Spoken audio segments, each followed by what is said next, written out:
श्रीमद् भगवत गीता अध्याय 8 भगवत प्राप्ति। अर्जुन ने कहा, हे भगवान, हे पुरुषोत्तम, ब्रह्म क्या है, आत्मा क्या है, सकाम कर्म क्या है, ये भौतिक जगत क्या है, तथा देवता क्या है, कृपा करके ये सब मुझे बताइए। हे मधुसूदन, यज्ञ का स्वामी कौन है और वह शरीर में कैसे रहता है, और मृत्यु के समय भक्ति में लगे रहने वाले आपको कैसे जान पाते हैं। भगवान ने कहा, अविनाशी और दिव्य जीव ब्रह्म कहलाता है और उसका नित्य स्वभाव अध्यात्म या आत्म कहलाता है। जीवों के भौतिक शरीर से संबंधित गतिविधि कर्म या सकाम कर्म कहलाती है। हे देहधारियों में श्रेष्ठ, निरंतर परिवर्तनशील ये भौतिक प्रकृति अधिभूत भौतिक अभिव्यक्ति कहलाती है। भगवान का विराट रूप, जिसमें सूर्य तथा चंद्र जैसे समस्त देवता सम्मिलित हैं, अधिदैव कहलाता है। तथा प्रत्येक देहधारी के हृदय में परमात्मा स्वरूप स्थित मैं परमेश्वर यज्ञ का स्वामी कहलाता हूँ। और जीवन के अंत में जो केवल मेरा स्मरण करते हुए शरीर का त्याग करता है, वह तुरंत मेरे स्वभाव को प्राप्त करता है। इसमें रंचमात्र भी संदेह नहीं है। हे कुंती पुत्र, शरीर त्यागते समय मनुष्य जिस जिस भाव का स्मरण करता है, वह उस भाव को निश्चित रूप से प्राप्त होता है। अतएव हे अर्जुन, तुम्हें सदैव कृष्ण रूप में मेरा चिंतन करना चाहिए और साथ ही युद्ध करने के कर्तव्य को भी पूरा करना चाहिए। अपने कर्मों को मुझे समर्पित करके तथा अपने मन एवं बुद्धि को मुझ में स्थिर करके तुम निश्चित रूप से मुझे प्राप्त कर सकोगे। हे पार्थ, जो व्यक्ति मेरा स्मरण करने में अपना मन निरंतर लगाए रखकर अविचलित भाव से भगवान के रूप में मेरा ध्यान करता है, वह मुझको अवश्य ही प्राप्त होता है। मनुष्य को चाहिए कि परम पुरुष का ध्यान सर्वज्ञ, पुरातन, नियंता, लघुतम से भी लघुतर, प्रत्येक के पालन करता, समस्त भौतिक बुद्धि से परे, अचिंत्य तथा नित्य पुरुष के रूप में करे। वे सूर्य की भांति तेजवान है और इस भौतिक प्रकृति से परे दिव्य रूप है। मृत्यु के समय जो व्यक्ति अपने प्राण को भौहों के मध्य स्थिर कर लेता है और योग शक्ति के द्वारा अविचलित मन से पूर्ण भक्ति के साथ परमेश्वर के स्मरण में अपने को लगाता है, वह निश्चित रूप से भगवान को प्राप्त होता है। जो वेदों के ज्ञाता है, जो ओंकार का उच्चारण करते हैं और जो संन्यास आश्रम के बड़े बड़े मुनि हैं, वे ब्रह्म में प्रवेश करते हैं। ऐसी सिद्धि की इच्छा करने वाले ब्रह्मचर्य व्रत का अभ्यास करते हैं। अब मैं तुम्हें वह विधि बताऊंगा जिससे कोई भी व्यक्ति मुक्ति लाभ कर सकता है।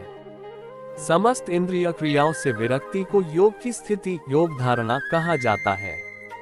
इंद्रियों के समस्त द्वारों को बंद करके तथा मन को हृदय में और प्राण वायु को सिर पर केंद्रित करके मनुष्य अपने को योग में स्थापित करता है। इस योगाभ्यास में स्थित होकर तथा अक्षरों के पर संयोग यानी ओंकार का उच्चारण करते हुए यदि कोई भगवान का चिंतन करता है और अपने शरीर का त्याग करता है, तो वह निश्चित रूप से आध्यात्मिक लोकों को जाता है।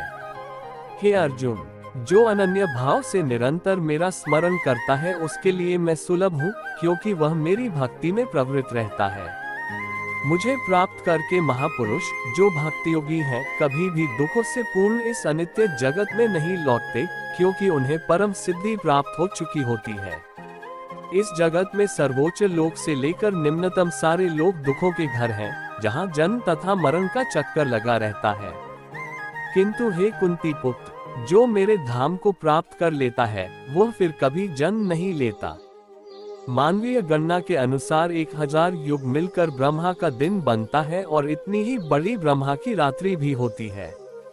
ब्रह्मा के दिन के शुभारंभ में सारे जीव अव्यक्त अवस्था से व्यक्त होते हैं और फिर जब रात्रि आती है तो वे पुनः अव्यक्त में विलीन हो जाते हैं। बार बार वह दिन आता है और प्राणियों का ये जत्था सक्रिय है और फिर से रात हो जाती है, हे पार्थ, और वे असहाय रूप से भंग हो जाते हैं।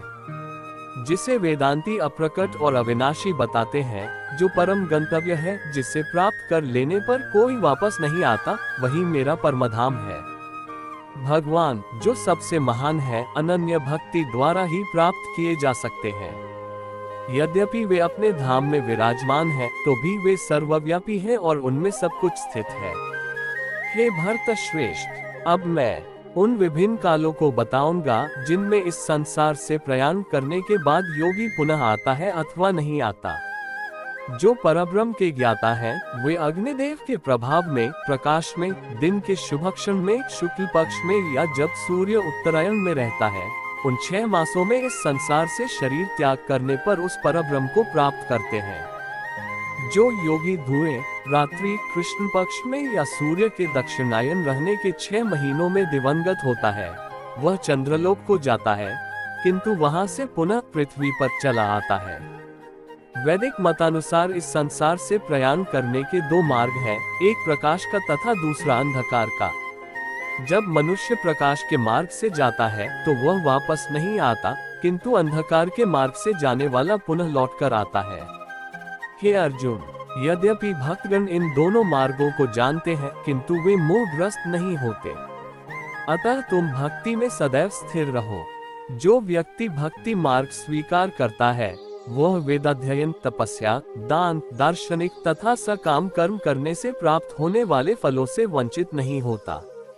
वह मात्र भक्ति संपन्न करके इन समस्त फलों की प्राप्ति करता है और अंत में परम नित्यधाम को प्राप्त होता है।